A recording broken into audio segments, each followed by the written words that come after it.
Right now, Pittsburgh's best sports show is about to begin. Call us or tweet us. We've got things to talk about on the Ireland Contracting Nightly Sports Call. Good evening, everyone, and welcome inside the Fan Cave, and welcome back, Jessica Guay. Good to have you back, and congratulations on your little baby boy. Bob Pompeani here at 412-575-2600. Chris Muller's up at 93.7 The Fan. We have a lot to get into tonight, and we'll begin with what has become an intriguing situation. As it gets closer to the weekend, there's going to have to be a decision made, and tonight Bubba Chandler was on the mound, coming off pretty good performance in Toronto, where they won the game. He had 11 strikeouts tonight, a little bit wild early, issued a walk, bases loaded. Ian Happ got to him. He gives up 4 runs in 5 innings. I mean, not terrible, but not good. And I wonder what the most prudent move do you think the Pirates will make when Jared Jones comes back? And it's got to be sometime this weekend, I would imagine. And what does he do? Start? And if so, who goes out of the order? Do they have a 6-man rotation? What do you think is the best way to handle all of this? I mean, I think that Jones is going to start because ultimately I do think that they feel he has starter stuff, even though I doubt they were thrilled when Jared Jones kind of popped off on his own and said, I'm a starter, I'm going to start. I don't think the Pirates feel that he's done enough in his major league career to be publicly calling shots about what his role is going to be, but I do think he'll do that. I do think he'll start. I think he's going to be on a pretty limited innings count, though, Bob. Like, they're going to probably have to go to the bullpen in games where he pitches unless he's hyper efficient getting through 6 innings maybe. I think it's going to be a lot of 5-inning starts for him. I do think that they're going to have to send Bubba Chandler to the minors. I really don't know of a better option here, or I guess make Bubba Chandler a bullpen arm. But even as I say that second one out loud, Bob, you can't really keep him in the rotation because I just don't think he's been remotely consistent enough. And you can't put him in your bullpen because he's putting too many guys on base for free. Mm-hmm. And that's kind of the thing that dooms almost any relief pitcher. So I don't see a good place to put Bubba Chandler right now unless they think that maybe getting into the bullpen and knowing he's only got to throw 2 innings maybe is going to allow him to empty the tank and be a lot more aggressive because he still seems to nibble. He still seems to not trust his stuff, and it gets him in trouble, and it did again tonight. Certainly did, even though he's getting up there 99 miles an hour. That is the subject of our KDKA.com/Connect poll of the week, brought to you by Penn West University. It's what should the Pirates do with Bubba Chandler? Your choices are send him to AAA, move him to the bullpen, keep him as a starter. And so far it looks like send him to AAA is the answer. They would agree with you. He does need some help, some fine-tune, whatever the case. He's still too talented. He's going to be a part of their future, but you know, right now with the way Majinski has pitched, I don't think they really have many other options here about him, but they like him in the bullpen. He's had success in the bullpen as well. Andrew McCutchen was released today by Texas, and it really was probably about time, given what had happened the last 4 weeks specifically, where he was just doing nothing down there. And it's going to unceremoniously maybe end his career, and it's a shame it had to come to that, but he still wanted to continue to play. Do you think he's going to get another shot anywhere? And I saw Jeff Hathorn pretty much said the Pirates are not interested in bringing him back.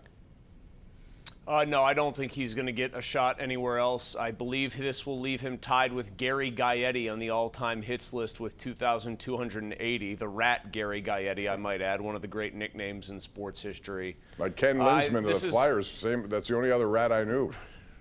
Yeah, I always just Gary the Rat Gaetti growing up was a name that always kind of stuck out in my mind.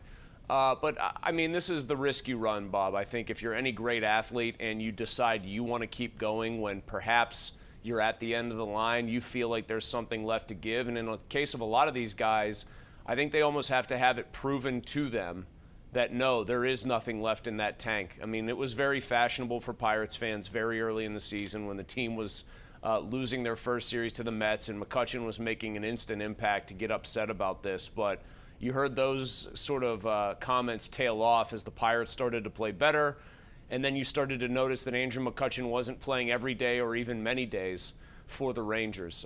This is an ignominious end. I wish his career would have ended after last year and he could have maybe sort of announced as such, Bob, that he was intending to retire, and the Pirates could have given him a more proper send-off to his career. Mm-hmm. But now I think that's going to be the domain of trying to sign a guy to a one-day contract. But I think we also saw this offseason McCutchen pretty defiant. And so I wonder if even after how bad it went for him in Texas, there's still that flickering fire where he says, no, give me another chance, just let me get regular at-bats, I can still do this. The problem is what team that's actually a contender, or any team really, is going to want to do that?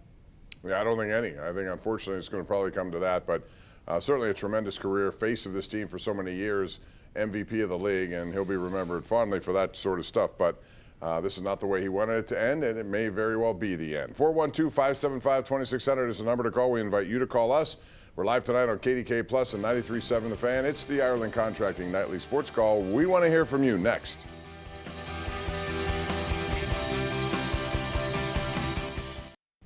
All right, welcome back. This is our Xfinity tweet of the night from Underdog MLB. Connor Griffin, since turning 20, he's got a .313 batting average, 4 home runs, 13 runs better, and he scored 22 runs and leads all rookies in the WAR during that span. And Chris, I was a little bit, I don't know if stun's the word, but because Donnie Kelly's been using a lot of lineups, but he batted Griffin last night in the leadoff spot. He immediately had a 4-pitch walk. He gets on base. He does a lot. I thought that's, and I still think that's going to be his position moving forward. He moved him down to 6th tonight, put Horwitz, who's been hot up there, and he's used him before. I'm one of these guys, though, the longer I go, I want to see a little consistency to lineups, and I think players generally like that as well. Well, what's your take on how these lineups, and I'll also cite that Milwaukee has used the same kind of approach. They're a different lineup every single night, and they win a lot. What's the right call there when it comes to lineups? I do think role definition helps, definitely for pitchers. Like, guys want to know what their role is. I think hitting, certain spots in the lineup, the Pirates have enough good hitters where I think certain things should be kind of dialed in. I think Brandon Lau should be their number 2 hitter until such time as he proves otherwise. He's their best hitter. I actually think O'Neal Cruz, with the propensity for strikeouts, probably should hit 5th. O'Hearn, when he comes back, should hit 4th. Reynolds, keep him at 3rd. That's all fine and dandy to me. I think you can make a pretty compelling case, though, for Griffin to stay as the leadoff hitter. The speed, the pitch recognition should only get better. He still chases a lot of off-speed stuff, and yet the fact that he's getting on base despite that kind of shows where the raw talent is. And then you're just automatically almost putting him on second base. If he gets on with a single or a walk, he's probably going to steal. Spencer Horwitz is an unconventional leadoff hitter because he is not fast at all, but he's got the best plate discipline on the team. A guy like that puts the ball in play a lot, that never really makes easy outs, that I think is capable of almost keeping himself out, Bob, of double plays by just being such a control hitter with the bat and being able to kind of use all fields. I'd love to see a guy like that hitting 6th when there's a decent chance that first time through that he might be batting with some people on base. That's kind of where I would put Horwitz, even though I think in many ways, other than Lau, he is their best all-around hitter. Yeah, I want to see Griffin every day in the leadoff spot. I agree with everything you said, and I've said that from the beginning of the year. That kind of talent, get on base, steal bases, infield singles. He has 9 of those this year. He can hit for the long ball, and it's only going to get better that way, so we'll see. All right, let's go to the phone lines, 412-575-2600, beginning with Bob in the North Hills. First caller tonight. Hey, Bob. Yeah, hi, guys. How you doing, Mike? Good. What's up? I was just thinking, since O'Hearn's out, I don't know how long he's out for. I mean, you think that the Pirates would, Andrew McCutchen, he played in right field, and he looked pretty good on the last time. He hasn't been playing down there at all, Bob, and I don't think there's any room for him on this team. And I know people are going to get, into the Ozuna conversation. He still has 21 runs batted into this point, and he's been terrible. I think there's more to offer there. So, no. They have a hard – listen, if Garcia and if Valdez continue to show you that they should get some at-bats, there's no room for Andrew McCutchen here. I'm just baffled at the idea that the first thing you would say if you're Bob there is, oh, he looked okay in right field. He looked so bad that they didn't want to put him out in the field. He thought he looked okay out there and could do it. He can't.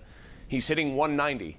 It's done. I get that people have a strong attachment to him for what he did for this franchise and when he did it for this franchise, but when it's over, it's over. And I actually, for a guy who's done so much in his career, and to me, he is a classic Hall of Very Good player. I do not think he's a Hall of Famer. I'd rather see these guys go out with some dignity than continue to try to hang on at the very end of the line. And I think for some people, even very mildly, sully their reputation by just looking feeble compared to what they used to be at their best out there. I agree with that. Let's go to Dominic in Allison Park, who joins us right now on the hotline. Hello, Dominic. Hey, what's going on? How you guys doing tonight? Good, thanks. Excellent.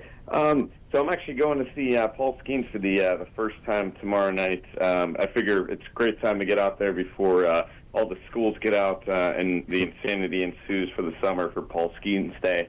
So I'm excited about that, and I saw you guys were opening up with the the rotation and stuff. So I was actually on the PM team earlier today trying to get tickets again. We have none for you tonight, so I'm glad you called without that incentive. I hope he got his tickets. But Dominic, yeah, the rotation is going to be a topic, as we go through this and see what they do. And there's no question that Jones will be on some sort of a pitch count innings watch. And you may follow him up with Majinski. There's a lot of that, that piggyback relief opportunity. The piggyback thing, the only problem is if you think Majinski can help your bullpen and you're willing to, I guess, live with Chandler in your rotation for right now, Majinski piggybacking with Jones just kind of, you hope, takes the bullpen out of the equation for one day. Putting Majinski, though, in the bullpen gives you a guy you could theoretically use as sort of an Andrew Miller-style weapon. Remember when Cleveland used him in 2016 and just deployed him in any situation? So you'd have to sort of decide what's more valuable there. Just a quick thought about tomorrow. I know this is kind of an insane thing to say. He's still, in my opinion, pretty clearly the best pitcher in baseball since he's broken into the league. It's sort of a weird big start for Paul Skeens tomorrow. Like, be the stopper, just be unhittable, silence a lineup that finally got a little confidence against you in a blowout win tonight, and make sure you get 3 of 4. Like, I know this sounds crazy to say about Paul Skeens, but this is sort of why you draft a guy like that, not just to give you great starts on bad teams, but when you might have a pretty decent team, to make sure you get 3 out of 4 from a team like Chicago that you've been trying to chase down. No question. One of the most bizarre starts to a season with 2 10-game win streaks, a 10-game losing streak, but you're right. They're coming off 10 runs tonight. Could have had more, which brings me to the bullpen, too. Santana got in there again, low leverage, second night in a row, but he still walked 2 guys. We saw what Ramirez got good stuff, but can't locate all the time. It resulted in a 3-run home run, and then Justin Lawrence. You have too many. Might have had better luck with Trevor Lawrence in there. I don't know. Can he throw a baseball? Well, he can throw a football. So, no, my point is, what do you do with these guys? You can't keep, if they're going to, up and down every time you have an opportunity to throw them out there, you never know what you're going to get. That's a problem, and that's why tonight Chandler, I thought, needed to go longer. He threw almost 100 pitches, but a lot of them came in the first couple of innings. Yeah, I thought the tone for Chandler's outing real quick was set when Pete Crow Armstrong drew that 10-pitch walk. It just felt foreboding that it wasn't going to be a long day and probably not a good day at the office for Chandler, I guess he was the hard luck loser in Toronto when he struck out the 11 because their defense let him down and everything else. And then tonight it was more of the same bad Chandler we've been seeing, but as far as that bullpen, Justin Lawrence is not a member of a good baseball team. Sorry. He can't get anybody out. I know he had a nice little run for them last year. He can't get anyone out. Santana's a mess. There's a little more of a track record there where I'd try to see that out through low leverage situations. I like Ramirez's arm, Bob, but man, how many times can you see the guy just not look like he has any idea where it's going on 2/3 of these pitches before you say, you know what, I've seen enough here. At some point, Ben Cherington has to act. I didn't catch Don Kelly's post game, but I have to wonder if some of these guys weren't available, weren't feeling well, didn't want to go to Dotel. I didn't see what he said about that, but man, when those are some of the guys you're trying to bring in to maintain a close game or keep a game tied, I just don't like your chances. No, I don't either. And they need guys like Dotel to be. I think he had 2 days off after his 3 innings the other day. I think that's what was said yesterday. So, and I tell you what, Bidwell's done pretty well as when he gets in there as well. They needed him last night to take some innings, and he did. Let's go out to Frank in Pasadena, California. Thank you for calling all the way out there, Frank. What's up? Hey, thanks, guys. Appreciate you taking my call. As far as Chandler's concerned, I think with Jones coming back in the rotation, I don't know if I agree with Chris. I think you don't have much of a choice, but send him back to AAA. If you bring him into the bullpen, what's your option there? You go long relief. You think the guys you have started will give you enough length. There might not be many opportunities there. And then I don't know if there's a situation you really would trust him in high leverage with him. Uh-oh. I don't know. We had a disconnect there. Well, I like that call, though, from Pasadena. I think he's right. Where do you use Chandler if you put him in the bullpen? How do you use him? Do you trust him coming into it like an inning where runners are on base? The weird thing about him, just very quickly, and the frustrating thing is, he showed great control, as they highlighted on the broadcast last year when he came up and he was doing a little bit of everything. It looked like control was not even remotely his problem. If he had one, it was that he maybe didn't miss enough bats or just had to get used to throwing his stuff. But he didn't walk anybody hardly last year. Now it is just, it's got to be between the ears, because I can't see anything physically that's wrong, but it's got to be between the ears. And you wonder if putting him in the bullpen in first low leverage situations and then hoping he can graduate to more might be more helpful than put him in AAA, Bob. And I'll only add this caveat. The reason I bring that up is I've seen the arguments from Adam Gretz, whose work I really like around town, who said if you put him back in Indianapolis, he'll just throw stuff that misses the plate, but worse hitters will chase. And then he's not going to learn the lesson of actually being able to locate the fastball and everything else, because these guys are so bad comparatively. Yeah. They're going to swing and miss and make him look better. It's kind of like when Tyler Glasnow was down there and he looked great, bring him up here, and he struggled a little bit until he went out to Tampa Bay, down to Tampa Bay, now out at L.A. But, yeah, something has to happen. It's going to be intriguing to see. They got 3 with the Twins after tomorrow, and you're right. Skeens is out there to stop this, and he has to stop this tomorrow. And a team that's going to be waking up, I would think, with their bats, because they do have a very good lineup when they're all swinging. We got to take a break, come back with more. It's the Ireland Contracting Nightly Sports Call. We're live 7 nights a week right here on KDKA+.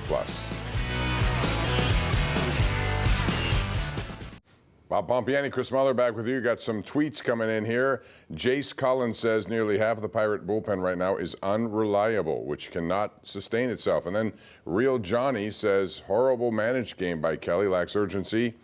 You know, the only thing I'll say about that is I think he's too loyal to Ramirez sometimes. When he's struggling, he'll stick with him. And tonight, into a second inning, I don't think it worked. I want to ask you real quick, Chris, before we go, about MLB.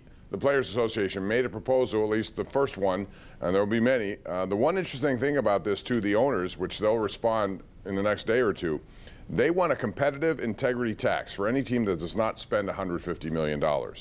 I like that, because I don't think you're going to see a salary cap as much as I would like to see one.